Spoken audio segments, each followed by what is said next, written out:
জুমায় অত্তর দিনে জুমায় সংক্ষিপ্ত সময়ে বক্তব্যের বিষয় ঈদে মিলাদুন্নবী। ঈদে মিলাদুন্নবী পালন করা কেন বিদআহ, আর বিদআতের ব্যাপারে আমরা মুসলিম হিসাবে আমরা এত কঠোর কেন হব, এই বিষয়টিকে সামনে রেখে সংক্ষিপ্ত সময়ে এক তথ্যবহুল সংক্ষিপ্ত আলোচনা বিবরণ পেশ করার চেষ্টা করব ইনশাআল্লাহুল আজিজ। সম্মানিত মাসজিদের মুসল্লি, একজন মানুষ এই পৃথিবীর বুকে যাতে করে ন্যায়ের পথে সর্বদা তার জীবনকে পরিচালনা করতে পারে, একজন মানুষ এই পৃথিবীর বুকে সর্বদা সে যেন হকের উপরে সত্যের পথে ন্যায়ের পথে পরিচালিত হতে পারে, সেজন্য আল্লাহ তাআলা এই পৃথিবীর বুকে যুগে যুগে পৃথিবীর সূচনা লগ্ন থেকেই আদ্যবধি অসংখ্য নবী এবং রাসূল আল্লাহ রাব্বুল আলামিন এই জমিনে প্রেরণ করেছেন, পৃথিবীর বুকে প্রেরণ করেছেন। যে সকল নবী রাসূলগণ এই পৃথিবীতে এসে আল্লাহ রাব্বুল আলামিন তাদেরকে যে দায়িত্ব দিয়েছিলেন মানুষের মাঝে হকের দাওয়াতগুলো পৌঁছে দেওয়ার, সেই দাওয়াত তারা মানুষের নিকটে পৌঁছে দিয়েছেন। তাদেরকে দায়িত্ব দেওয়া হয়েছিল কোনটি সত্য, কোনটি মিথ্যা, কোনটা ন্যায়, কোনটা অন্যায়, কোনটা হক, কোনটা বাতিল, কোনটা শিরক, কোনটা বিদআত, কোনটা কুসংস্কার, এই সম্পর্কে তোমরা পৃথিবীর মানুষদেরকে তোমরা অবগত করে দাও। আর নবী রাসূলগণ আল্লাহ রাব্বুল আলামিনের সেই প্রতিশ্রুতিগুলো যথাযথভাবে তারা পালন করেছিলেন। তারপরেও আমাদের সমাজে অসংখ্য মুসলিম উম্মাহ, অসংখ্য মুসলিমরা আজকের নবী রাসূলের সেই দাওয়াত যে দিয়েছিলেন হকের দাওয়াত, সেই হকের দাওয়াত থেকে এত কিছু জানার পরেও তারা ছিটকে পড়েছে। শুধু তাই নয়, ইসলামী যে আচার অনুষ্ঠানগুলো ছিল, ইসলামের পদ্ধতি, ইসলাম থেকে যে আচার অনুষ্ঠানগুলো আমাদেরকে দেওয়া হয়েছে মুসলিম হিসাবে, সেই ইসলামী আচার অনুষ্ঠানগুলোকে আজকের মুসলিম উম্মাহ বাদ দিয়ে মানব রচিত নব আবিষ্কৃত অনুষ্ঠানকে আজকের মানুষ জাঁকজমকের সাথে আজকের পালন করছে, অথচ সেটা ইসলাম সমর্থন করে কিনা, সেই অনুষ্ঠান যে জাঁকজমকের সাথে করছে সেই অনুষ্ঠানটা ইসলাম সমর্থন করে কিনা এ বিষয়ে তার কোনো চিন্তা চেতনা নেই। যদিচ সে ইসলাম পরিপন্থী নব আবিষ্কৃত অনুষ্ঠান সে নিজে তৈরি করে নিয়ে সে পালন করছে। তার মধ্যে এমন একটি নব আবিষ্কৃত অনুষ্ঠানের নাম হচ্ছে ঈদে মিলাদুন্নবী। ঈদে মিলাদুন্নবী আসলে কি, এ সম্পর্কে আমরা প্রথমত জানব। মিলাদুন্নবী বলতে আমরা কি বুঝি? ঈদ এ শব্দের অর্থ হচ্ছে আনন্দ বা উৎসব। ঈদ শব্দের অর্থ কি? আনন্দ বা উৎসব। বাকি থাকছে কি? মিলাদুন্নবী। মিলাদ বা মাউলিদ এই শব্দটা মূলত হচ্ছে আরবি শব্দ, দুটো শব্দ এসেছে, মিলাদ অথবা মাউলিদ আরবিতে। আর এর অর্থ মূলত দাঁড়িয়েছে জন্মকাল বা জন্ম উৎসব। এটাকে মূলত মিলাদ বা মাউলিদ বলা হয়। তাহলে আপনি যদি ঈদে মিলাদুন্নবী এই দুটি শব্দ একসাথে যোগ করে অর্থ বিশ্লেষণ করেন, তাহলে অর্থ দাঁড়াবে নবী সাল্লাল্লাহু আলাইহি ওয়াসাল্লামের জন্ম উৎসবকেই মূলত ঈদে মিলাদুন্নবী বলে। নবী সাল্লাল্লাহু আলাইহি ওয়াসাল্লামের জন্মের আনন্দ উৎসবকেই মূলত ঈদে মিলাদুন্নবী বলে। এখন কথা হচ্ছে, নবী সাল্লাল্লাহু আলাইহি ওয়াসাল্লাম এমন একটা সময়ে এই পৃথিবীর বুকে আবির্ভাব হয়েছিলেন, আল্লাহ তাকে প্রেরণ করেছিলেন, যে সময়ে মানুষ পাপাচারে লিপ্ত ছিল, যে যুগটাকে বলা হয়েছে অন্ধকারের যুগ, পাপাচারের যুগ, ঘৃণিত যুগ। সেই সময়েই এসে কঠিন পরিস্থিতিতে রাসূল সাল্লাল্লাহু আলাইহি ওয়াসাল্লাম এই পৃথিবীর বুকে এসে পৃথিবীটিকে আলোকিত করে দিয়েছিলেন। সুবহানাল্লাহ। তো রাসূল সাল্লাল্লাহু আলাইহি ওয়াসাল্লাম এই পৃথিবীর বুকে যে মাসে জন্মগ্রহণ করেছিলেন, তিনি এসেছিলেন, সেই মাসটি হচ্ছে আরবি মাসের তৃতীয়তম মাস। সেই মাসটির নাম হচ্ছে রবিউল আউয়াল। কি মাস বললাম? রবিউল আউয়াল মাস। এখন আমরা যে মাসে চলমান আছি এই মাসের নাম হচ্ছে রবিউল আউয়াল। কথা বলছেন? এই মাসের নাম কি? রবিউল আউয়াল মাস। এই রবিউল আউয়াল মাসে রাসূল সাল্লাল্লাহু আলাইহি ওয়াসাল্লাম জন্মগ্রহণ করেছিলেন। আবার এই রবিউল আউয়াল মাসেই কিন্তু আল্লাহ রাসূল সাল্লাল্লাহু আলাইহি ওয়াসাল্লাম পৃথিবী থেকে বিদায় নিয়েছিলেন। ইন্না লিল্লাহি ওয়া ইন্না ইলাইহি রাজিউন। রাসূল সাল্লাল্লাহু পৃথিবী থেকে বিদায় নিয়েছিলেন। তাহলে জন্ম রবিউল আউয়াল মাসে, আবার মৃত্যুবরণ করেছেন এই রবিউল আউয়াল মাসে। কিন্তু বর্তমান প্রেক্ষাপটে, বর্তমান সময়ে আমরা দেখতে পাচ্ছি এক শ্রেণী মুসলিম উম্মাহ এই রবিউল আউয়াল মাসের 12 তারিখ কিছু আলেমদের পৃষ্ঠপোষকতায় 12ই রবিউল আউয়ালের দিনে রাসূল সাল্লাল্লাহু আলাইহি ওয়াসাল্লামের জন্মদিন তারা পালন করেন, যেটাকে বলা হয়েছে ঈদে মিলাদুন নবী। তারা রাসূল সাল্লাল্লাহু আলাইহি ওয়াসাল্লামের কি পালন করেন? জন্মদিন পালন করেন। তো 12ই রবিউল আউয়াল যখন রাত এসে উপস্থিত হয়, আপনারা দেখে থাকবেন এই রাত্রিতে অধিকাংশ মসজিদগুলোকে বিভিন্ন আলোকসজ্জা করা হয়, লাইটিং করা হয়। মাজারগুলো বিভিন্ন বাতি দ্বারা লাইটিং করা হয়, আলোকসজ্জা করা হয়, সাজে সজ্জিত করা হয়, সরকার থেকে ছুটি ঘোষিত করা হয়। এই রাত্রিতে আমরা দেখতে পাবেন যে অনেকে সালাত আদায় করেন, কোরআন তেলাওয়াত করেন, দান সাদাকা করেন। এমনকি অনেক আলেম উলামা তারা বিভিন্ন জাল জয়ীফ হাদিস মিলাদের পক্ষে মানুষের মাঝে সুরেলা কণ্ঠে মানুষের মাঝে ওয়াজ নসিহা তারা করে থাকেন। এবং পরিশেষে দেখা যাচ্ছে খাওয়া দাওয়ারও এখানে আয়োজন করা হয়। এখানে পরিতাপের একটা বিষয়, আশ্চর্যের বিষয় কি জানেন? এই মিলাদের পক্ষে যারা অগ্রণী ভূমিকা পালন করছেন, মিলাদ করানোর জন্য মানুষদেরকে যারা বিশেষ করে তাগিদ দেন, তারা কে? আলেম সম্প্রদায়। তারা কে? এক শ্রেণী আলেম সম্প্রদায়। এখন এই আলেম সম্প্রদায় মানুষদেরকে মিলাদ করানোর জন্য বা মিলাদ অংশগ্রহণ করতে হবে বিষয়ে অনেক জাল জয়ীফ হাদিস সুরেলা কণ্ঠে মানুষ বোঝানোর চেষ্টা করে। কিন্তু একটা আশ্চর্যের বিষয় হচ্ছে এই শ্রেণীর আলেম ওলামার বাড়িতে কোনোদিন জন্ম থেকে নিয়ে মৃত্যুর আগ পর্যন্ত কোনোদিন মিলাদ মাহফিল হয় না। এই আলেমের বাড়িতে কোনোদিন কুলখানি হয় না। এই আলেমের বাড়িতে কোনোদিন চল্লিশে হয় না। এই আলেমের বাড়িতে কোনোদিন মৃত্যুবার্ষিকী হয় না। কারণ আলেম জানে এটা দিনের ভিতরে নতুন আবিষ্কার, কিন্তু আলেম জানা সত্ত্বেও আলেম জেনেও সে করে না। কিন্তু ঠিকই ওই আলেম আপনার বাড়িতে এই সকল বিদআতি অনুষ্ঠান সে জাঁকজমকের সাথে করে এবং আপনাকে করার জন্য উদ্বুদ্ধ করে। তার একটাই কারণ, সেটা হচ্ছে এখানে কিছু স্বার্থ লুকায়। সেটা স্বার্থ কি? টাকা। টাকা পয়সার জন্য এই ভ্রান্ত আলেম উলামা জাতির মাঝে ঈদে মিলাদুন নবী নামক এই বিদআতি অনুষ্ঠানকে জাতির মাঝে প্রচার করতে চাই, অথচ তার বাড়িতে কোনোদিন এ সকল বিদআতি কর্ম অনুষ্ঠান হয় না। এটা হচ্ছে মিলাদের বাস্তব চিত্র।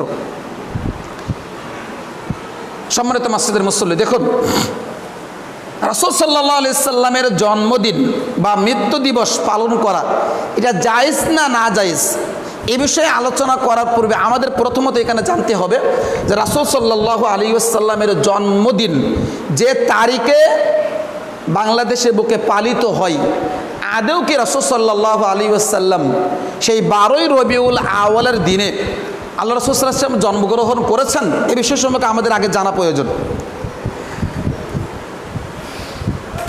এ বিষয়ে যদি আমরা কোরআনের দিকে তাকাই, রাসূল সাল্লাল্লাহু আলাইহি ওয়াসাল্লামের জন্মদিনটা আসলে কোন তারিখ বা কোন বারে, এ সম্পর্কে আমরা কোরআনে স্পষ্টভাবে কোনো দলিল পাই না। তাহলে আমাদের দেখতে হবে কোথায়? হাদিসে দেখতে হবে, বা বড় বড় যারা বিদ্বান ছিলেন, ইসলামের পণ্ডিত যারা ছিলেন, মুহাদ্দিস যারা ছিলেন, তারা কি মত দিয়েছেন সে সম্পর্কে আমাদের দেখতে হবে। তো এ সম্পর্কে আবু কাতাদা রাদিয়াল্লাহু তাআলা আনহু থেকে একটা বর্ণনা পাওয়া যায়, 2804 নম্বর হাদিস। আবু কাতাদা রাদিয়াল্লাহু তাআলা আনহু আল্লাহ রাসূল সাল্লাল্লাহু আলাইহি ওয়াসাল্লামের কাছে বলছেন, আল্লাহ নবী, আপনি যে সোমবারের দিন প্রত্যাহ সিয়াম রাখেন, রোজা রাখেন, কারণটা কি? আপনাকে অন্য সিয়ামের ব্যাপারে এত গুরুত্ব দিতে দেখি না, কিন্তু সোমবার যখনই আসে আপনি সোমবারের দিন সিয়াম রাখেন, কারণ কি? আল্লাহ রাসূল সাল্লাল্লাহু আলাইহি ওয়াসাল্লাম তখন বললেন যে দেখো, এই সোমবারের দিনেই আমি জন্মগ্রহণ করেছি এবং এই সোমবারের দিনেই আমাকে নবুয়ত দেওয়া হয়েছে, তাই আমি পছন্দ করি এই সোমবারের দিনে সিয়াম রাখা, রোজা রাখা। আরেকটা রেওয়াত আসছে 3506 নম্বর হাদিস, মুস্তাদ আহমদ গ্রন্থের ভিতরে ইবনে আব্বাস রাদিয়াল্লাহু বলছেন যে রাসূল সাল্লাল্লাহু আলাইহি সাল্লাম সোমবারের দিনে জন্মগ্রহণ করেছেন, সোমবারের দিনে নবী রূপে প্রেরিত হয়েছেন, সোমবারের দিন রাসূল সাল্লাল্লাহু আলাইহি ওয়াসাল্লাম বিদায় নিয়েছেন, আবার সোমবারের দিন রাসূল সাল্লাল্লাহু আলাইহি সাল্লাম মক্কা থেকে মদিনায় হিজরত করেছেন, সোমবারের দিন রাসূল সাল্লাল্লাহু আলাইহি সাল্লাম হাজরে আসওয়াদ উত্তোলন করেছেন। 5টা কথা বলেছেন ইবনে আব্বাস রাদিয়াল্লাহু তাআলা আনহু। তার মধ্যে 2টা পয়েন্ট বিশেষ করে গ্রহণযোগ্য, উল্লেখযোগ্য। সেটা হচ্ছে ইবনে আব্বাস বলছেন যে রাসূল সাল্লাল্লাহু আলাইহি সাল্লাম সোমবারের দিন জন্মগ্রহণ করেছেন, আবার সোমবারের দিন কি করেছেন? মৃত্যুবরণ করেছেন। তাহলে রাসূল সাল্লাল্লাহু আলাইহি ওয়াসাল্লাম কিবারে জন্মগ্রহণ করলেন, কিবারে মৃত্যুবরণ করেছেন, সে সম্পর্কে একটা দলিল কিন্তু আমরা পাচ্ছি, সেটা হচ্ছে সোমবার। তাহলে ইখতিলাফটা আসলে কোথায়? মতবিরোধটা আসলে তাহলে এখন কোথায় দাঁড়াচ্ছে? মতবিরোধটা আসলে গিয়ে দাঁড়াচ্ছে তারিখে গিয়ে। কিসে গিয়ে? তারিখে গিয়ে, যে রাসূল সাল্লাল্লাহু আলাইহি ওয়াসাল্লাম আসলে কোন তারিখে জন্মগ্রহণ করেছেন, এটাই মূলত ইখতিলাফ এখানে গিয়ে দাঁড়াচ্ছে। তো এ বিষয়ে রাসূল সাল্লাল্লাহু আলাইহি ওয়াসাল্লাম কোন তারিখে জন্মগ্রহণ করেছেন এ বিষয় নিয়ে উলামাদের মধ্যে মানে অনেক মতপার্থক্য রয়েছে। কেউ কেউ বলছেন রাসূল সাল্লাল্লাহু আলাইহি ওয়াসাল্লাম জন্মগ্রহণ করেছেন রবিউল আউয়াল মাসের 2 তারিখ, কেউ বলেছেন 10 তারিখ, কেউ বলেছেন 8 তারিখ, কেউ বলেছেন 9 তারিখ, কেউ বলেছে 13 তারিখ, কেউ বলেছে 18 তারিখ। উলামাদের মধ্যে এরকম বিভিন্নভাবে মতভেদ কিন্তু পাওয়া যায়। কিন্তু রাসূল সাল্লাল্লাহু আলাইহি ওয়াসাল্লাম থেকে স্পষ্টভাবে মানে কোন তারিখে রাসূল সাল্লাল্লাহু আলাইহি ওয়াসাল্লাম জন্মগ্রহণ, মানে কোন তারিখে জন্মগ্রহণ করেছে এ সম্পর্কে স্পষ্ট বলা হয়নি। কিন্তু উলামারা এ বিষয়ে মতভেদ মানে ব্যাখ্যা করেছেন। কেউ বলেছেন 2 তারিখ রবিউল আউয়াল মাসের, কেউ বলেছেন 10 তারিখ, কেউ বলেছে 8 তারিখ, 9 তারিখ, 13 তারিখ, 18 তারিখ, এরকম বিভিন্ন মত তারা পেশ করেছেন। এখন কথা হচ্ছে এই মতগুলোর মধ্যে হতে সবচেয়ে শক্তিশালী যে মত, সেটা হচ্ছে রাসূল সাল্লাল্লাহু আলাইহি ওয়াসাল্লাম জন্মগ্রহণ করেছেন মূলত 9 রবিউল আউয়াল। কথা বলছেন কয় রবিউল আউয়াল? 9 রবিউল আউয়াল। আজকের কিন্তু সে 9 রবিউল আউয়াল। 9 রবিউল আউয়ালে মূলত রাসূল সাল্লাল্লাহু আলাইহি ওয়াসাল্লাম জন্মগ্রহণ করেছেন।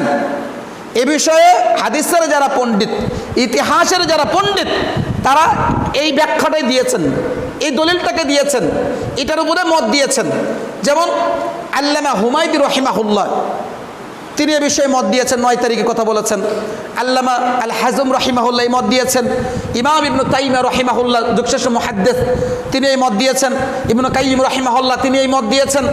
ইবনে কাসির রাহিমাহুল্লাহ তাফসীর কারক বিশাল বড় মাপের, তিনি এই মত দিয়েছেন। আল্লাহ বদরুদ্দিন রাহিমাহুল্লাহ তিনি এই মত দিয়েছেন। এরকম বড় বড় যারা হাদিসের পণ্ডিত, ইতিহাসের পণ্ডিত, তারা এক যুগে 9 রবিউল আউয়ালই মূলত রাসূল সাল্লাল্লাহু আলাইহি ওয়াসাল্লামের জন্ম তারিখ এটা তারা উল্লেখ করেছেন। কিন্তু পরিতাপের বিষয় হচ্ছে এই, দুঃখজনক সত্য এই যে আমাদের বাংলাদেশের বুকে যে তারিখে রাসূল সাল্লাল্লাহু আলাইহি ওয়াসাল্লামের জন্মদিন পালন করা হয় সেই তারিখটা হচ্ছে 12 রবিউল আউয়াল। কিন্তু আসলে ইতিহাস পর্যালোচনা করে দেখা যাচ্ছে 12 রবিউল আউয়ালেই মূলত রাসূল সাল্লাল্লাহু আলাইহি ওয়াসাল্লাম এই পৃথিবী থেকে বিদায় নিয়েছেন। ইন্না লিল্লাহি ওয়া ইন্না ইলাইহি রাজিউন। তাহলে রাসূল যেদিন পৃথিবী থেকে বিদায় নিলেন সেই দিনেই মুসলিম উম্মাহ আজকের এক শ্রেণীর ব্যক্তি, নামদারি ব্যক্তিরা আজকে দেখা যাচ্ছে রাসূল যেদিন মৃত্যুবরণ করলেন ওই দিনে রাসূলের জন্মদিন তারা পালন করছেন। তাহলে কত কপাল পোড়া মুসলিম, সম্মানিত উপস্থিতি। সুতরাং এই সকল বিদআতি কর্মকে আমাদের পরিহার করতে হবে। দেখুন এই মিলাদ বা মিলাদুন নবী, এই যে বিদআতি নামক অনুষ্ঠান, এই অনুষ্ঠানটি সর্বপ্রথমে যিনি আবিষ্কার করেছিলেন, এই মিলাদের সর্বপ্রথম যিনি সূচনা করেছিলেন তিনি হচ্ছেন ইরাকের এলবল এলাকার গভর্নর আবু সাঈদ মুজাফফর উদ্দিন কুকুবুরি। কথা বলছেন?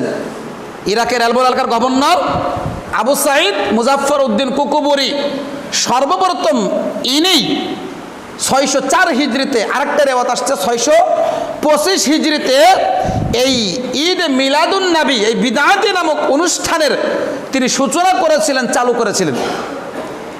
এমনকি এই আবু সাঈদ মুজাফফর উদ্দিন কুকুবুরি তিনি এই মিলাদের অনুষ্ঠানে নিজে তিনি নাচে অংশগ্রহণ করতেন। এমনকি ওই সময়ে, তৎকালীন সময়ে যারা আলেম ওলামা ছিল তাদেরকে চাপ প্রয়োগ করে, যেহেতু সে দেশের একটা কি প্রধান, তা দেশের যিনি প্রধানমন্ত্রী থাকেন তিনি তো জনগণকে যেখানে একটা রায় দিতেই পারেন। এখন আলেম সমাজ যারা ছিল তাদেরকে চাপ প্রয়োগ করে বলছে যে তোমরা মিলাদের পক্ষে তোমরা বিভিন্ন জাল জয়ীফ হাদিস গল্প এগুলো তোমাদের লিখতে হবে, না হলে তোমাদেরকে কঠিন শাস্তি দেওয়া হবে। এভাবে যখন আলেম সম্প্রদায়কে চাপ দেওয়া হলো মিলাদের পক্ষে এভাবে করে জাল হাদিস রচনা করার জন্য, লেখার জন্য, তখন আলেম সমাজের মধ্যে হতে সর্বপ্রথম যিনি এগিয়ে এসেছিলেন তার নাম হচ্ছে আবুল খাত্তাব ওমর বিন দেহিয়া। এটা চুপ করান, কথা বলেন। সর্বপ্রথম যিনি আলেম সমাজের মধ্যে হতে এগিয়ে এসেছিলেন এই নব আবিষ্কৃত বিদআতের কে সমাজের বুকে প্রতিষ্ঠা করার জন্য, তার নাম হচ্ছে আবুল খাত্তাব ওমর বিন দেহিয়া। এবং তিনি একটা বইও রচনা করেছিলেন, বই লিখেছিলেন, যে বইটার নাম হচ্ছে আত-তানভীর ফি মাউলিদিস সিরাজিল মুনির। এই বইটা লিখে এই বইটার মধ্যে অসংখ্য জাল হাদিস মিলাদের পক্ষে সেখানে তিনি রচনা করেছিলেন, চয়ন করেছিলেন।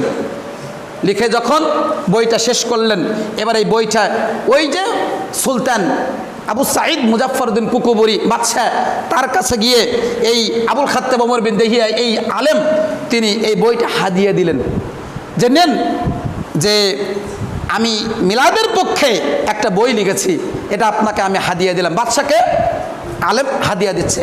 তখন ওই বাদশা কি করলেন, ওই আলেমের প্রতি খুশি হয়ে সেই তৎকালীন সময়ে 1000 স্বর্ণ মুদ্রা তাকে বকশিশ দিয়েছিলেন। 1000 স্বর্ণ মুদ্রা কি দিলেন, বকশিশ দিলেন।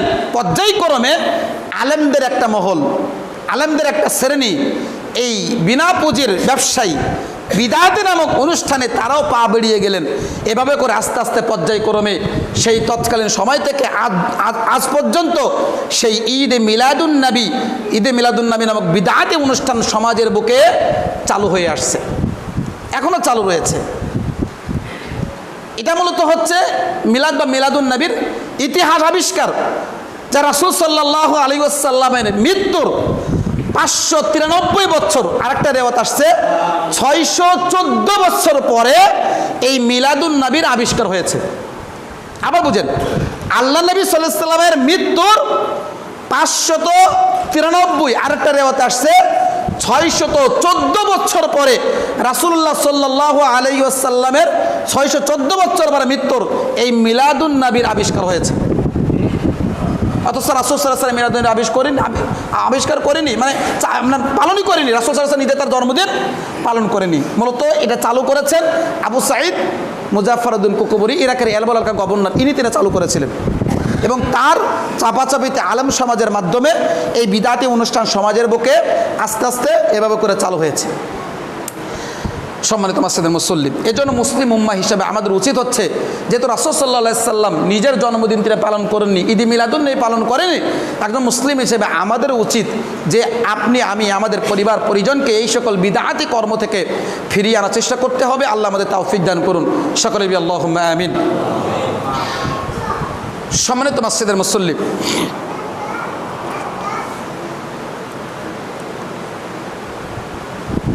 আমাদের আজকের আলোচ্য বিষয় কি ছিল মনে আছে কিনা? মিলাদুন্নবী কেন বিদআত, মিলাদুন্নবী কেন বিদআত, কেন বিদআত, যা আপনাদেরকে কয়েকটা দলিল দিব। দলিল দিলে পয়েন্ট আকারে বললে বিষয়টা আরও স্পষ্ট হবে ইনশাআল্লাহ। তার ভিতরে 1 নম্বর, ঈদে মিলাদুন্নবী বিদআত হওয়ার মূলে 1 নম্বর কারণ হচ্ছে এই মিলাদুন্নবী এটা একটি দিনের মধ্যে নতুন আবিষ্কার। কি বললাম? এটা একটা দিনের মধ্যে নতুন আবিষ্কার। আমরা যেটা পূর্বেই বললাম, রাসূল সাল্লাল্লাহু আলাইহি ওয়াসাল্লামের মৃত্যুর 593 বছর পরে এই মিলাদুন্নবী নামক বিদআতি অনুষ্ঠান সমাজের বুকে চালু হয়েছে। যে মিলাদুন্নবী রাসূল সাল্লাল্লাহু আলাইহি ওয়াসাল্লাম পালন করে নাই, এমনকি রাসূল সাল্লাল্লাহু আলাইহি ওয়াসাল্লাম সাহাবীদেরকে পালন করার জন্য নির্দেশ দেন নাই, তাহলে রাসূল যেহেতু করে নাই, রাসূল নির্দেশ দেন নাই, এখন কেউ যদি এটাকে দিন মনে করে করে, কেউ যদি এটাকে ইসলাম মনে করে করে, তাহলে এটা কি নেকি হবে না গুনাহ হবে? কথা বলেন, নেকি হবে না গুনাহ হবে? গুনাহ হবে, কারণ আপনি রাসূলের বিরোধিতা করলেন এজন্য। 2 নম্বর, বিদআত হওয়ার আরেকটা কারণ এখানে, কারণ হচ্ছে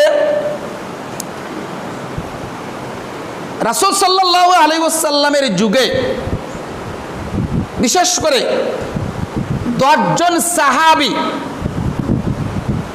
পৃথিবীতেই জান্নাতের সার্টিফিকেট পেয়েছেন, সুবহানাল্লাহ, যাদেরকে বলা হয় আশারে মুবাশশারা।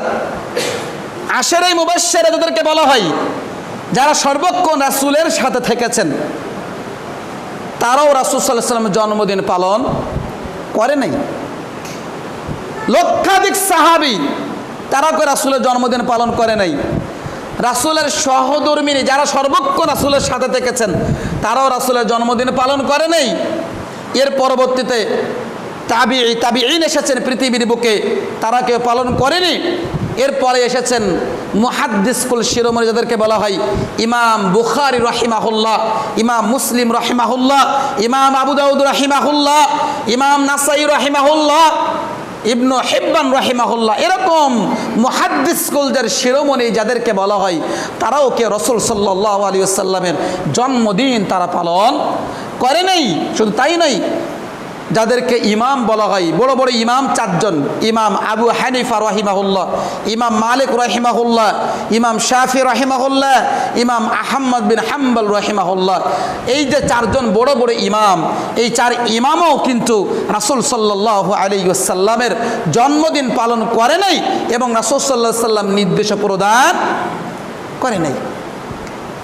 তাহলে রাসূল যেহেতু করে নাই এবং এই সকল বিজ্ঞ ব্যক্তিরা তারাও পালন করে নাই, এখন আপনি যদি এটাকে দিন মনে করে করেন, তাহলে অবশ্যই এটা বিদআত হবে। আর বিদআত সম্পর্কে রাসূল সাল্লাল্লাহু আলাইহি ওয়াসাল্লাম কঠোর ছিলেন সর্বদা। আর মুসলিম হিসেবে আমাদেরও উচিত হচ্ছে বিদআতের ব্যাপারে কঠোর হওয়া, বিদআতের বিরুদ্ধে সবসময় থাকতে হবে, বিদআতের পক্ষে কখনো কাজ করা যাবে না। একটা আহলে হাদিস ঘরের সন্তান হিসাবে আপনার উচিত বিদআতের পক্ষে কাজ করা না বিদআতের বিরুদ্ধে কাজ করা? বিদআতের বিরুদ্ধে কাজ করতে হবে, বিদআতের বিরুদ্ধে কাজ করতে হবে, বিদআতের পক্ষে কখনো কাজ করা যাবে না। একজন আহলে হাদিস ঘরের সন্তান হিসাবে, মুসলিম হিসাবে আমরা শিরিকের পক্ষে কাজ করব না শিরিকের বিপক্ষে কাজ করব? শিরিকের বিপক্ষে কাজ করতে হবে। কোনো মুসলিম উম্মাহ হিসেবে আমাদের দ্বারা যেন কোনোদিন শিরিক না হয়, আমাদের দ্বারা যেন কোনোদিন বিদআত না হয়, এ বিষয়ে আমাদের সজাগ থাকতে হবে। শুধু আমি বলে কথা না, আমার পরিবার পরিজনের জন্য কেউ শিরিকের সাথে যুক্ত না থাকে, বিদআতের সাথে যুক্ত না হয়, এ বিষয়ে আমাদেরকে খেয়াল রাখতে হবে। তো আল্লাহ রাসূল সাল্লাল্লাহু আলাইহি ওয়াসাল্লাম বিদআতের ব্যাপারে কঠোর ছিলেন। আল্লাহ নবী সাল্লাল্লাহু আলাইহি ওয়াসাল্লাম সহিহ বুখারী 2697 নম্বর হাদিসের বিবরণে জানা যায়, মান আহদাসা ফি আমরিনা হাযা মা লাইসা ফিহি ফাহুয়া রাদ্দুন। আল্লাহ নবী সাল্লাল্লাহু আলাইহি ওয়াসাল্লাম বলছেন, যে ব্যক্তি আমার এই দ্বীনের মধ্যে এমন কোনো বিষয় প্রবেশ করালো যা আমি মুহাম্মদ সাল্লাল্লাহু আলাইহি ওয়াসাল্লাম অনুমোদন দেই নাই, ফাহুয়া রাদ্দুন, তাহলে সেটা বাতিল, তাহলে সেটা বাতিল বলে গণ্য হবে। আরেকটা হাদিসে রাসূল বলছেন, ওয়াশাররুল উমুরি মুহদাসাতুহা ওয়া কুল্লু বিদআতিন দালালা। দ্বীনের মধ্যে, ইসলামের মধ্যে সবচেয়ে নিকৃষ্ট কাজ, নিকৃষ্ট কর্ম হচ্ছে দ্বীনের মধ্যে নতুন নতুন বিষয় প্রবেশ করানো। আর দ্বীনের মধ্যে নতুন নতুন বিষয় উদ্ভাবন ঘটানোই, প্রবেশ করানোই হচ্ছে ভ্রষ্টতা। নাসাইর এক বর্ণনায় রাসূল বলছেন, ওয়া কুল্লু বিদআতিন দালালা ওয়া কুল্লু দালালাতিন ফিন্নার, যে প্রত্যেক বিদআতই হচ্ছে ভ্রষ্টতা। আল্লাহ নবী বলছেন প্রত্যেক বিদআতের পরিণামই হচ্ছে জাহান্নাম। তাহলে মুসলিম উম্মাহ হিসাবে আপনাদেরকে উদাত্ত হওয়া জানাবো যে বিদআতের পরিণাম আল্লাহ রাসূল সাল্লাল্লাহু আলাইহি ওয়াসাল্লাম জাহান্নাম বলে উল্লেখ করলেন। এজন্য আমরা যদি বিদআতি কর্ম কোনো করি, তাহলে আমাদের পরিণাম কোথায় হবে ভাই? জাহান্নামে। কোথায় হবে? জাহান্নামে। তাহলে আপনাকে আমাকে এই মিলাদুন নবী নামক নতুন আবিষ্কার বিদআতি কর্ম থেকে আমাদের বিরত থাকতে হবে। আমাদের পরিবার পরিজনকে, নিকটতম আত্মীয় স্বজনদেরকেও দাওয়াতি কাজের মাধ্যমে এই মিলাদুন নবী নামক বিদআতি অনুষ্ঠান থেকে বিরত থাকার চেষ্টা করাতে হবে। আল্লাহ আমাদের তৌফিক দান করুন, সকলে বলি আল্লাহুম্মা আমিন। সম্মানিত মসজিদের মুসল্লি, এরপরে আসি 2 নাম্বার মিলাদুন নবী বিদআত হওয়ার 2 নাম্বার কারণ হচ্ছে যে ঈদে মিলাদুন নবীর এই দিনটাকে মূলত ঈদের দিন হিসেবে উদযাপন করা হয়। মিলাদুন নবী নামক এই দিনটাকে করে ঈদের দিন হিসাবে উদযাপন করা হয়।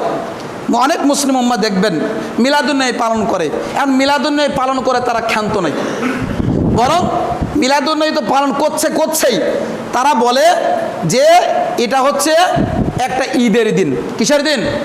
ঈদের দিন। এমনকি বলে যে সকল ঈদের সেরা ঈদ ঈদে মিলাদুন নবী। প্রচার করে কিনা? এরকম প্রচার করে না? বিভিন্ন পেপার পত্রিকা দেখেছেন না যে সকল ঈদের সেরা ঈদ ঈদে মিলাদুন নবী। বিভিন্ন দেওয়ালেও দেখবেন, রাস্তাঘাটে দেওয়ালে এরকমভাবে লেখা থাকে। হ্যাঁ, বিশেষ করে যারা সহিবাদী তরিকায় বিশ্বাসী, যারা সুন্নি তরিকায় বিশ্বাসী, কথা বলছেন, এই আকীদার লোকেরা দেখবেন বড় বড় দেওয়ালে লিখে রাখে যে সকল ঈদের সেরা ঈদ ঈদে মিলাদুন নবী। আচ্ছা, যদি সকল ঈদের সেরা ঈদ ঈদে মিলাদুন নবী হয়, তাহলে আল্লাহ রাব্বুল আলামিন মুসলিমদের জন্য আনন্দের উৎসবের দিন দিলেন কয়টা? 2টা। তো ওই ঈদে কি আছে? সালাত আছে না? সকালবেলা গোসল করে আমরা কি ঈদগাহে সালাত আদায় করতে যাই না? তো যারা বলছে যে ঈদে মিলাদুন নবী এটা হচ্ছে সকল ঈদের সেরা ঈদ, তাহলে তাদের সালাত আদায় করে না কেন? তারা তো বলছে ঈদের দিন। তো ঈদের দিন যদি হবে, তাহলে ঈদের দিন তাদের তো গোসল করে ঈদগাহের মাঠে সালাত আদায় করতে যাওয়া উচিত। আচ্ছা, উচিত কিনা? যদি সেরা ঈদই হয় তাহলে উচিত নাই, কিন্তু তারা কি যায় না, বরং ধর্মকে নিয়ে তারা মজাক করে, ধর্মকে তারা প্রতারণা দিচ্ছে। অথচ মনে রাখার চেষ্টা করতে হবে ভাইজান, মুসলিম উম্মার আনন্দের উৎসবের দিন হচ্ছে কয়টা?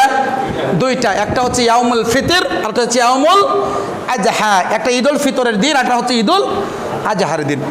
আবু দাউদ হাদিস নাম্বার 1134, নাসাইর 1556 নম্বর হাদিস।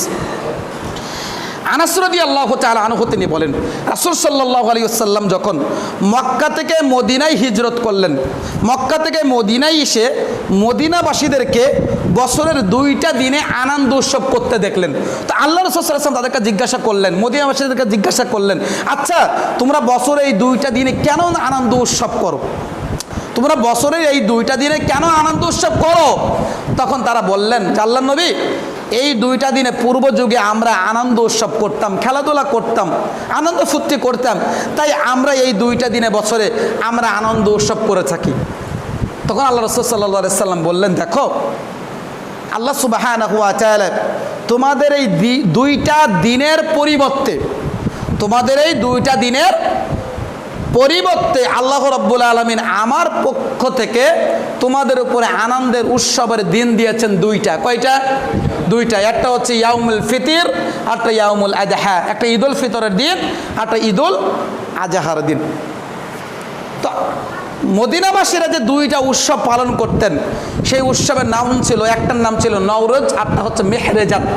একটা ছিল কি? নওরোজ, আরটা হচ্ছে মেহরেজান। তো আল্লাহ রাসূল সাল্লাল্লাহু আলাইহি ওয়াসাল্লাম তো তাদেরকে বলতে পারতেন, আচ্ছা তোমরা তো 2টা উৎসব পালন করো, ওই 2টা উৎসবও পালন করো, আর আল্লাহ তাআলা আমার মাধ্যমে 2টা উৎসব করার দিন দিলেন, এই 2টা দিন পালন করো, এই 4টা দিন তোমরা পালন করো। আল্লাহ রাসূল কথা বলেছেন? কথা বলেন, কথা বলেছেন আল্লাহ রাসূল? না, আল্লাহ রাসূল বলতে তোমরা যে 2টা উৎসব পালন করো, এটা থেকে আজকে কি করো? বাতিল। এই উৎসব পালন করা যাবে না। আল্লাহর তরফ থেকে দেওয়া যে 2টা দিন, ঈদুল ফিতর, ঈদুল আজহা, এই 2টা দিনই তোমাকে আনন্দ উৎসব করতে হবে।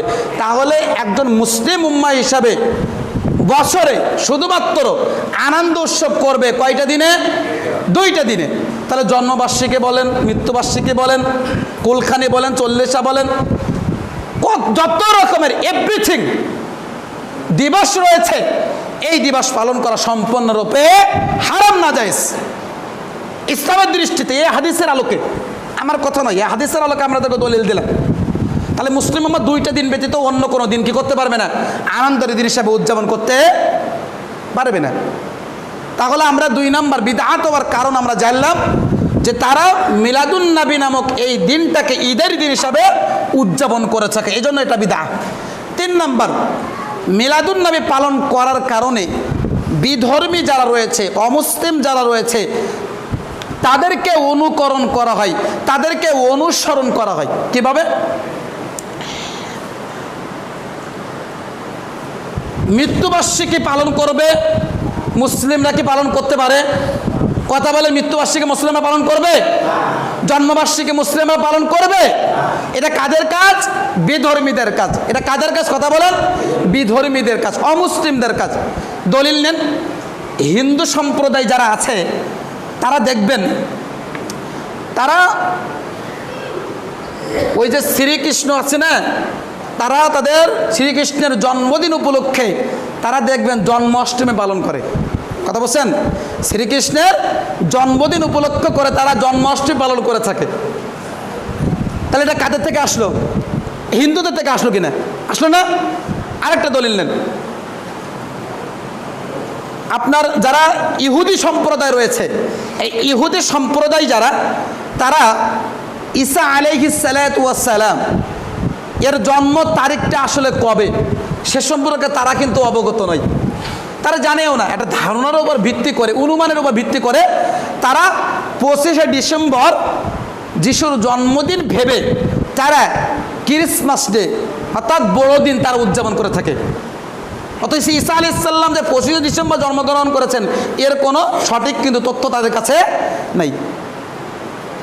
একইভাবে ইতিহাস থেকে জানা যায় ফেরাউন যিনি ছিলেন,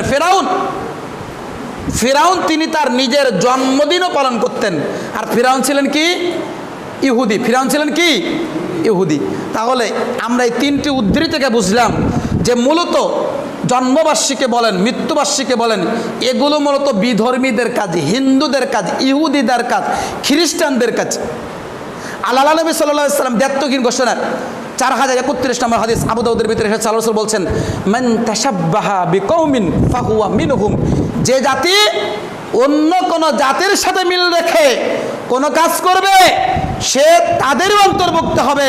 কিয়ামতের দিন তাদের সাথে তার হাসর নাসর হবে। তাহলে মুসলিম উম্মাহ এসে আপনাকে বলতে চাচ্ছিলাম, একটা স্লোগান দেয় না, ধর্ম যার যার উৎসব সবার, স্লোগান দেয় কিনা? নেতারা দেয় না? নেতারা দেয় কিনা? ধর্ম যার যার উৎসব সবার। এই যে আর কিছুদিন পরেই হিন্দুদের পূজা আসবে, দুর্গা পূজা আসবে না? ওই সময় দেখবেন নেতাদের মুখে খুব স্লোগান যে ধর্ম যার যার উৎসব সবার।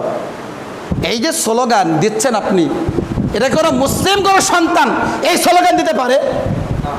আচ্ছা, যদি এক সূত্রে মেনে নেই ধর্ম যার যার উৎসব সবার, তো মুসলিমরা যখন কুরবানি দেয়, জবহ করে, তো তাদেরকে তো এই স্লোগান তখন দিতে শোনেন না যে ধর্ম যার যার উৎসব সবার, যেহেতু তা আমাদেরকে কুরবানির দিন তোমরা আসো, আজকে আমাদের সাথে গরু জবহ করো, আমাদের সাথে তোমাদের খেতে হবে, এ কথা বলেন, দেখবেন তখন চুলকানি শুরু হয়ে যাবে। ইসলামের বিরুদ্ধে যারা কথা বলার জন্য তৎপর রয়েছে তাদের চুলকানি দেখবেন, এই কথা বলেন, দেখবেন চুলকানি শুরু হয়ে গেছে, মিডিয়ায় বসে বসে বিভিন্ন ফতোয়াবাজি শুরু করে দিবে। তাহলে মুসলিম উম্মাহ হিসাবে অমুসলিমদের কোনো কালচার, অমুসলিমদের সংস্কৃতি, অমুসলিমদের সভ্যতা একদম মুসলিম গ্রহণ করতে পারে না। ইসলাম ধর্ম এমন একটা ধর্ম যে এই ধর্মের সভ্যতা, সংস্কৃতি অন্যান্য ধর্মরা কি করবে? এটার থেকে নিয়ে গ্রহণ করবে। কিন্তু ইসলাম ধর্মে এমনটি নয় যে অন্য কোনো ধর্মের সভ্যতা, সংস্কৃতি ধার করে নিয়ে চলবে, এটা ইসলাম নয়। তাহলে মুসলিম উম্মাহ হিসাবে আপনার আমার উচিত বিধর্মীদের আচার অনুষ্ঠানগুলোকে কি করা? পরিহার করা। আর যদি পরিহার না করে তাদের সাথে মিলমিশে ওই স্লোগানে দিতে থাকেন ধর্ম যার যার উৎসব সবার, তাহলে আল্লাহ নবীর হাদিস অনুযায়ী মান তাশাব্বাহা বিকওমিন ফাহুয়া মিনহুম, যে জাতি অন্য কোনো জাতির সাথে মিল রেখে, অমুসলিমদের সাথে মিল রেখে কোনো কাজ করবে, কিয়ামতের দিন ওই অমুসলিমদের সাথেই তার হাসর হবে, অমুসলিমদের সাথে তার বিচার হবে। তাহলে আমাদের অমুসলিমদের কালচারকে পরিহার করতে হবে। তাহলে অমুসলিমরা কালচার হচ্ছে কি? জন্মদিন পালন করা, মৃত্যু দিবস পালন করা। আজকের মুসলিম উম্মাহ শুধু রাসূলের জন্মদিন পালন করে ক্ষান্ত নয়, সে তার নিজের জন্মদিন পালন করে, বউয়ের জন্মদিন পালন করে, ছেলের জন্মদিন পালন করে, মেয়ের জন্মদিন পালন করে, এমনকি পিতামাতার জন্মদিনও পালন করে, নেতানেত্রীর জন্মদিনও পালন করে। আছে কি নাই? অসংখ্য আছে। নিজেকে আমরা আহলেদি বলে দাবি করি, আবার দেখা যাচ্ছে আমার ছেলের আমি জন্মদিন পালন করি, আমার মেয়ের আমি জন্মদিন পালন করি, অথচ সন্তান ভূমিষ্ঠ হওয়ার পরে একজন পিতার করণীয় কি, একজন মায়ের করণীয় কি, সে সম্পর্কে তার নলেজ থাকা, জ্ঞান থাকা, পিতা হিসেবে মা হিসেবে তার দায়িত্ব ছিল। কিন্তু সন্তান ভূমিষ্ঠ হলে কি করণীয় সে সম্পর্কে জানে না।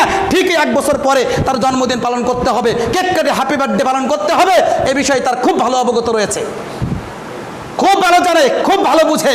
কিন্তু সন্তানের যে কী করণীয় রয়েছে পিতা হিসাবে মা হিসাবে, সেগুলো সে পালন করে না।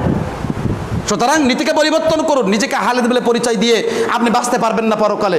সুতরাং নিজেকে পরিবর্তন করতে হলে অবশ্যই কোরআন সুন্নাহ অনুযায়ী আপনার জীবনকে পরিচালিত করতে হবে, সঠিক ইসলামকে আপনাকে গ্রহণ করতে হবে, তাহলে আপনি সফলতা পাবেন পরকালে ইনশাআল্লাহ। সুতরাং আমরা আসুন, আমরা এই সকল জন্মবার্ষিকী মৃত্যুবার্ষিকী পালন করা থেকে আমরা সব আমাদের পরিবারকে আমরা বিরত রাখার চেষ্টা করি। আল্লাহ আমাদের তৌফিক দান করুন, সকলে বলে আল্লাহুম্মা আমিন। 4 নম্বর, মিলাদুন্নবী বিদআত হবার 4 নম্বর কারণ হচ্ছে এই মিলাদুন্নবী নামক এই বিদআতি অনুষ্ঠানে একটা বিদআতি কর্ম হয়। সেই কর্মটা হচ্ছে দাঁড়িয়ে দাঁড়িয়ে কিয়াম করে। দাঁড়িয়ে কি করে? রাসূলের ভালোবাসায় মহাব্বতে দাঁড়িয়ে তারা কিয়াম করে থাকে। একসময় দেখবেন মিলাদ যেদিন হচ্ছে ওই রাত্রিতে কোরআন তেলাওয়াত করছে, জিকির আজগার করছে, এক পর্যায়ে রাসূলের মহাব্বত দেখাতে গিয়ে, রাসূলের ভালোবাসা দেখাতে গিয়ে দাঁড়িয়ে কি করছে? ইয়া নবী সালামু আলাইকা, রাসূলের নামে দুরূদ পাঠ করে দিচ্ছে। যদি সেটা রাসূলের নামে দুরূদ নয়, এরা দুরূদের নামে জালিয়াতি। কথা বলছেন, এরা দুরূদের নামে কি জালিয়াতি। তো দাঁড়িয়ে দাঁড়িয়ে দুরূদ পাঠ করছে এবং এই আড়াই যখন তাদের আকীদা দেখেন কতটা জঘন্যতম আকীদা। তাদের বিশ্বাস যে এই বৈঠকে, এই মিলাদের অনুষ্ঠানে স্বয়ং রাসূল সাল্লাল্লাহু আলাইহি ওয়াসাল্লাম উপস্থিত হয়। জোরে বলেন নাউজুবিল্লাহ। আচ্ছা, মৃত ব্যক্তির আত্মা কি কখনো দুনিয়াতে ফিরে আসা সম্ভব? কথা বলেন, সম্ভব না।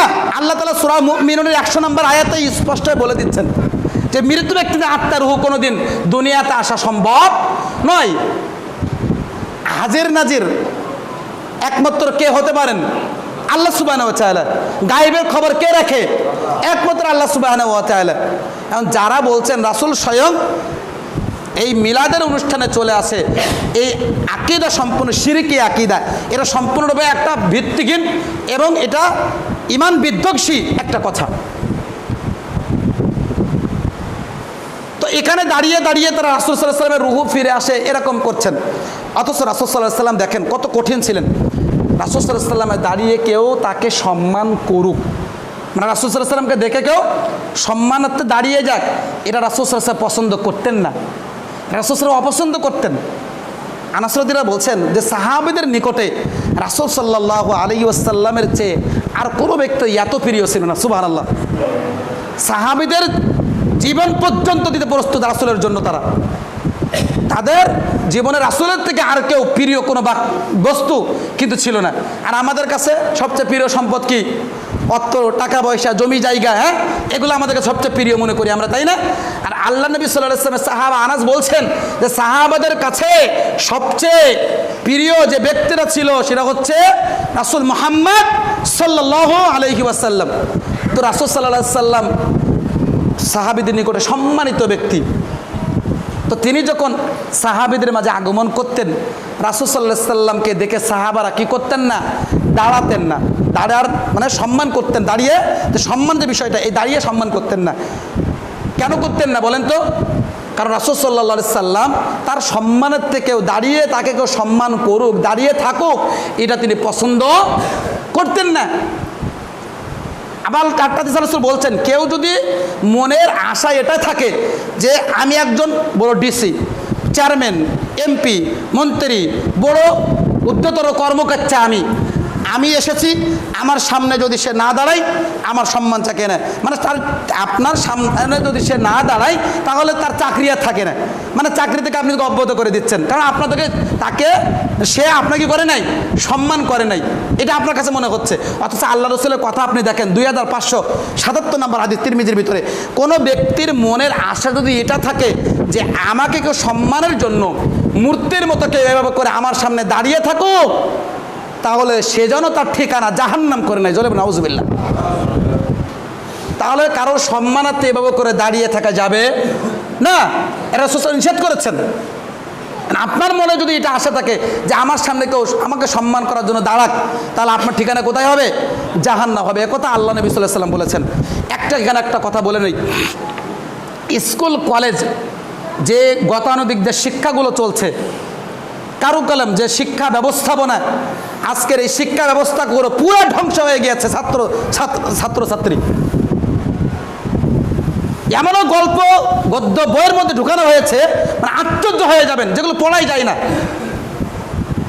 অথচ যেগুলো ছিল ঘরের মধ্যে মা বোনেরা শিক্ষা দিবে, সেইগুলো এখন বইয়ের মধ্যে ছোট ছোট কোমলমতি বাচ্চাদের নলেজের মধ্যে সেগুলো ঢুকে দেওয়া হচ্ছে। আজকে শিক্ষক দেখা যাচ্ছে যখন ক্লাসে যায়, ক্লাসরুমে যায়, তখন ছাত্ররা কি করে? দাঁড়িয়ে কি করে? সালাম দেয়। সালাম দেয় না? এটা হচ্ছে শিক্ষা। এটা কি মূলত এটা সম্মান? এটা কি প্রকৃত শিক্ষা? আমরা একটা কথা আমরা খুব শুনি, শিক্ষাই জাতির কি মেরুদণ্ড, তাই না? আসলে কথাটা কি ঠিক না, বরং সুশিক্ষাই জাতির মেরুদণ্ড, এটাই হচ্ছে ঠিক। শিক্ষা যদি তোর মেরুদণ্ড হতো, তাহলে ওই ছেলেটা লেখাপড়া করে ঘুষ খায় কেন, সুদ খায় কেন, টাকা নিচে কাপড় পরে কেন, আত্মসাৎ করে কেন? কারণ সুশিক্ষা নাই। তাহলে আমরা বলবো সুশিক্ষাই জাতির মেরুদণ্ড। কথা বুঝতে পেরেছেন? এখন একজন শিক্ষক যখন ক্লাস নিতে ছাত্রদের রুমে যাবে, তখন শিক্ষকের দায়িত্ব হচ্ছে সালাম দেওয়া। কি করে? শিক্ষক সালাম দিবে, ছাত্ররা সালাম দিবে না। ছাত্ররা শিক্ষককে দাঁড়াবে না, বরং শিক্ষক প্রবেশ করে ছাত্রদেরকে সালাম দিয়ে বসবে। এটাই হচ্ছে সুশিক্ষা। কিন্তু আমাদের সমাজে এটাকে চালু আছে? চালু নেই। তাহলে এই সকল সুশিক্ষা আমাদেরকে, কুশিক্ষা থেকে বেরিয়ে এসে সন্তানদেরকে সুশিক্ষা আমাদেরকে দেওয়ার চেষ্টা আমাদের করতে হবে ভাইজান।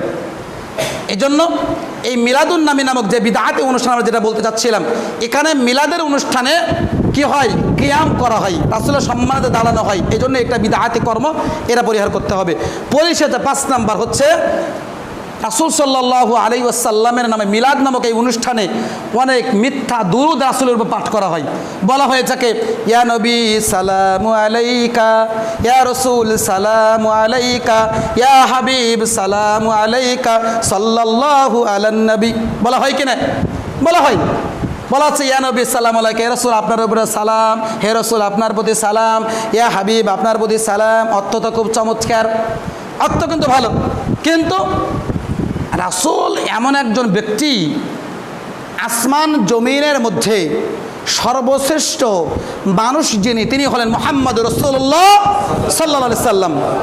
সর্বশ্রেষ্ঠ নবী যিনি, তিনি হলেন মুহাম্মদ রাসূলুল্লাহ সাল্লাল্লাহু আলাইহি সাল্লাম। তাহলে সেই রাসূলকে আপনি ডাকছেন ভাই, তাহলে কি সম্মানসূচক বাক্যকে আপনার দেওয়ার প্রয়োজন নয়?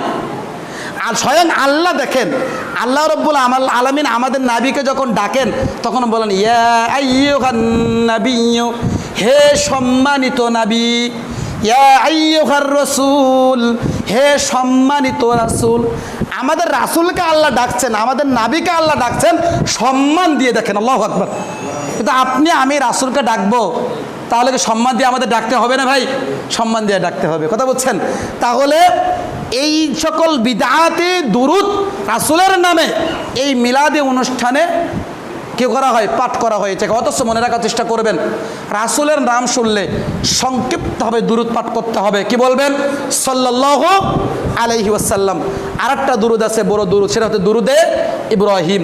আল্লাহুম্মা সাল্লি আলা মুহাম্মাদ ওয়া আলা আলি মুহাম্মাদ কামা সাল্লাইতা আলা ইব্রাহিম ওয়া আলা আলি ইব্রাহিম ইন্নাকা হামিদুম মাজিদ। আল্লাহুম্মা বারিক আলা মুহাম্মাদ ওয়া আলা আলি মুহাম্মাদ কামা বারাকতা আলা ইব্রাহিম ওয়া আলা আলি ইব্রাহিম ইন্নাকা হামিদুম মাজিদ। এই দুইটা দুরূদ ব্যতীত পৃথিবীর বুকে যত প্রকারের দুরূদ আমাদের সমাজের বুকে চলছে, এগুলো সবই হচ্ছে পাপের মাধ্যম, এগুলো সবই হচ্ছে দুরূদের নামে জালিয়াতি, এগুলো সবই হচ্ছে দুরূদের নামে জালিয়াতি। সুতরাং আসুন আমরা সহি বাক্যের মাধ্যমে আমরা রাসূলের উপর দুরূদ পাঠ করার চেষ্টা করি, এবং যে সকল জাল জয়ীব এবং ভিত্তিহীন দুরূদ সমাজে প্রচলিত রয়েছে সেগুলোকে পরিহার করার চেষ্টা করি। আল্লাহ আমাদের সবাইকে সেই তৌফিক দান করুন। সকলে বলি আল্লাহুম্মা আমিন। সম্মানিত মসজিদের মুসল্লি, সংক্ষিপ্ত সময়ে আমরা আপনাদের মাঝে ঈদে মিলাদুন নবী পালন করা কেন বিদআহ সে সম্পর্কে সংক্ষিপ্ত সময়ে আমরা আপনাদের মাঝে আলোকপাত করার চেষ্টা করেছি। তাই আসুন আমরা সহ আমাদের পরিবার পরিজনকে আমরা এই বিদআতি নামক অনুষ্ঠান থেকে পরিহার করার চেষ্টা করি এবং আমরা দাওয়াতি কাজের মাধ্যমে মানুষদেরকে বোঝানোর চেষ্টা করি যে রাসূল সাল্লাল্লাহু আলাইহি সাল্লাম নিজে তার জন্মদিন পালন করে নাই, এজন্য আমরাও জন্মদিন পালন করব না। তাহলে মিলাদুন নবী উপলক্ষে আমাদের করণীয় কি হবে? করণীয় স্পেশালে কোনো করণীয় নয়।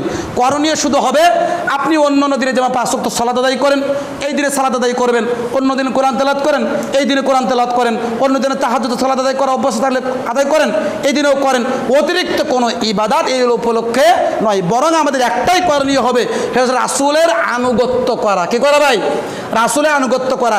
রাসূল সাল্লাল্লাহু আলাইহি সাল্লাম যেভাবে দিন অতিবাহিত করেছেন, যে দিন আমাদের মধ্যে দিয়ে গিয়েছেন, এই সঠিক ইসলামকে অনুসরণ করাই হচ্ছে আমাদের একটাই লক্ষ্য থাকবে। কথা বলছেন, এটাই মূলত আমাদের করণীয় রয়েছে। সুতরাং আসুন আমরা রাসূল সাল্লাল্লাহু আলাইহি ওয়াসাল্লামের অনুসরণ করি।